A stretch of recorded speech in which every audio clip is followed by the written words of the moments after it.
A piece in today's Newsweek reported on the climate pledges the Duke and Duchess of Sussex had made, which include making their Archewell Foundation carbon neutral by the year 2030. The piece's author, Jack Royston, tweeted, "Harry's carbon pledge pressures royals after Queen omits him from speech. May be a difficult pledge for the royals." The report suggests Prince Harry and Meghan Markle laid down the gauntlet to the royal family on climate change, by pledging to reach net zero by 2030. But the claim angered many Twitter users, claimed, "Competing for headlines is the Sussexes' game, not the Queen's. The royal family will continue to work championing environmental issues as they have for decades." Meanwhile, replied, "Zero pressure. Harry and Meghan were whining again. Pretty easy to reduce your work emissions when you don't do anything but talk and write letters and announce every little thing because you think you're important." Also responded, "So them always coming up with stuff literally the moment the royals is pressuring them?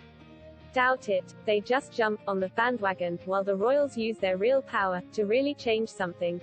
The Queen is a respected force since over 70 years, and opined, this must be the joke of the day. Really? To take a website and 20 staff to net zero carbon in 9 years? Wow. You do know this is just bandwagon jumping because they are ignored by the powers that be and reduced irrelevant, right?" The statement added that the charitable foundation would use the Duke's eco-tourism company Travelist to reach the goal, as well as their recently announced investment in Ethic, a green fintech firm.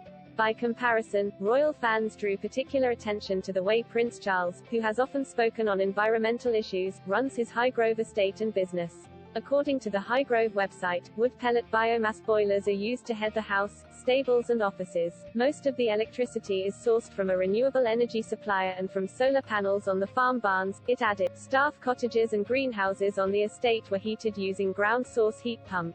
It continued, a specially built reed bed sewage system, much loved by dragonflies at its treatment end, is used for all Highgrove's waste.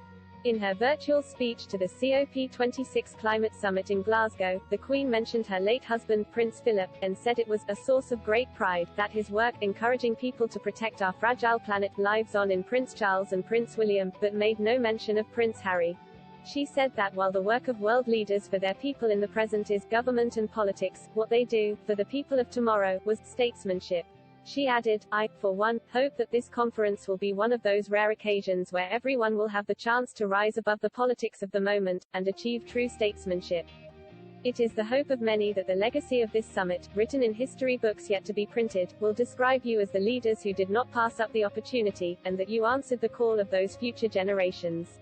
That you left this conference as a community of nations with a determination, a desire, and a plan, to address the impact of climate change, and to recognize that the time for words has now moved to the time for action."